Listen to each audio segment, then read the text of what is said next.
నేటి ధ్యాన వాక్యము రెండో దినవృత్తాంతాలు 16 అధ్యాయము 9 వచనము. తన ఎడల యథార్థ హృదయము గలవారిని బలపరచుటకై యెహోవా కనుదృష్టి లోకమందంతటా సంచారం చేయుచున్నది. ఇక్కడ యథార్థత అంటే ఒక ప్రమాణము అని చెప్పవచ్చు. అంటే ఒక ప్రామాణికత, ఒక స్వంత వ్యక్తిత్వం, విలువలతో కూడిన జీవితం. ఎలాంటి పరిస్థితుల్లో అయినా మనకున్న విలువలను పోగొట్టుకోకుండా ఎంతటి ఒత్తిడికి లోనైనా నిజాయితీగానే ఉండడం. అంతేకాదు, ఒకవేళ తప్పు చేస్తే దాన్ని ఒప్పుకొని ఉండడం. మనతో పాటుగా విలువలకు తగ్గట్టే మన క్రియలు కూడా ఉండాలి. ఒకవేళ మనం సరైంది అనుకున్న దాని యొక్క ఫలితాలు కష్టంగా ఉన్నా వాటికి సిద్ధపడి ఉండడం. ఇక్కడ ఒక కథ అండి. అందులో ఒక రాజుగారున్నారు. ఆ రాజుగారికి వారసులు లేరు. అంటే సంతానం లేదు. కాబట్టి అతను రాజ్యంలో ఒక ప్రకటన వేయిస్తాడు.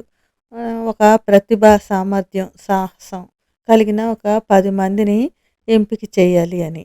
ఆ విధంగానే ఎంపిక చేసిన తర్వాత అందులో ఒకరిని కాబోయే రాజుగా ఎన్నిక చేయడానికి చివరిగా ఒక పరీక్ష పెడతారు. ఆయన ఏం చేస్తాడంటే తలా ఒక మొక్కజొన్న విత్తనాన్ని ఇచ్చి ఇంటి పెరట్లో దాన్ని నాటి, పెంచి, పోషించి 3 నెలల తర్వాత నేనొచ్చి పరిశీలిస్తాను. అప్పుడు నా నిర్ణయాన్ని తెలుపుతాను అంటాడు. అలాగే 10 మంది వెళ్ళి ఆ యొక్క విత్తనాన్ని నాటుతారు. మొలకలు కూడా వస్తాయి. కానీ వారిలో ఒక యువకుడు నాటిన విత్తనం మాత్రము మొలకెత్తదు. అయితే కొంతమంది సలహా ఇస్తారు. మరి ఎక్కడి నుండైనా ఇంకో విత్తనం తెచ్చి నాటు అని. కానీ అతను అందుకు ఇష్టపడ్డు. 3 నెలల తర్వాత రాజుగారు వస్తారు పరిశీలించడానికి. 9 మంది యొక్క విత్తనాలు కూడా మొలకెత్తి చాలా ఏపుగా పెరుగుతాయి. అయితే ఈ యువకుడు మాత్రం చాలా బాధతో రాజుగారికి ఈ విధంగా చెప్తాడు. నేను నాటిన ఈ విత్తనం మొలకెత్తలేదు అని. కానీ రాజుగారు అతన్నే రాకుమారుడిగా ప్రకటిస్తారు. ఇది అందరికీ ఆశ్చర్యంగా ఉంటుంది. అప్పుడు రాజుగారు అంటారు, నేను అందరికీ ఉడకబెట్టిన గింజలే ఇచ్చాను. ఆ 90 నన్ను మోసం చేశారు. ఇతనొక్కడే నిజాయితీపరుడు అని రాజుగారు వెల్లడిస్తారు. నిజంగా అండి, యథార్థత, నిజాయితీ అనేది క్రైస్తవ లక్షణాలండి. దేవుని కోసం మనం ఎంత యథార్థంగా జీవిస్తున్నామో అన్నది ఆయన ప్రతి క్షణము చూస్తారు. అయితే యథార్థత కలిగి జీవించడం అనేది అంత సులభం కాదు. ఒక్కొక్కసారి మనం అనుకున్న దానివల్ల ఇతరులతో అనేక విభేదాలు కలుగుతాయి. లోకమంతా మనల్ని వేరేగా వెక్కిరించినట్టు చూస్తుంది. మన ఉన్నత విలువలతో కూడిన జీవితం గడపడం, యథార్థవంతమైన జీవితం జీవించడం చాలా చాలా కష్టం. కానీ యథార్థంగా జీవించడం చా దేవుని దృష్టిలో చాలా ముఖ్యమైనది. దీనివల్ల ఏ విషయంలో అయినా మనం తీసుకునే నిర్ణయాలు నమ్మకంగా ఉంటాయి. దీనివల్ల సమస్యలను సమర్థవంతంగా మనం ఎదుర్కోవచ్చు. అలాగే మన జీవితంలో ఏది మంచి, ఏది చెడు అనేది గ్రహించగలుగుతాము. ఈ లోకంలో ప్రతి మనిషి ఏదో ఒక బాధ్యతను నిర్వర్తిస్తూనే ఉంటాడు. ఒక ఉద్యోగిగా, ఒక తల్లిగా, లేకపోతే తండ్రిగా, స్నేహితుడిగా, లేకపోతే ఒక బృందానికి నాయకుడిగా, ఇలా ఒక కుమారుడుగా, ఒక కుమార్తెగా, ఇలా ఎన్నో రకాల పాత్రలు పోషించవలసి ఉంటుంది. ఏ బాధ్యతలో అయినా మనం పరిస్థితులను బట్టి మారిపోకూడదు.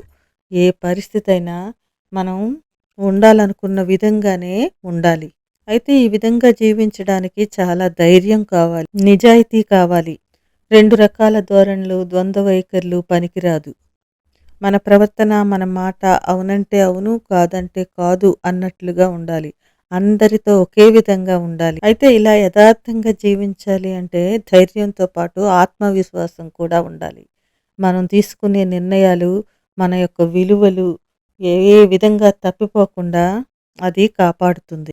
అయితే ఈ యథార్థత మనం కొన్ని అవకాశాలను పోగొట్టుకునేలా చేస్తుంది. చాలామంది మనల్ని వెక్కిరిస్తారు, హాస్యాస్పదంగా చూస్తారు.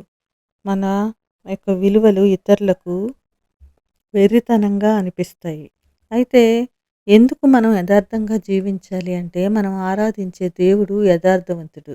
కనుక ద్వితీయోపదేశకాండం 32:4లో ఆయన యథార్థవంతుడు, నీతిపరుడు అని ఉంటుంది. అలాగే కీర్తనలు 25:8లో యెహోవా ఉత్తముడును, యథార్థవంతుడినై ఉన్నాడు.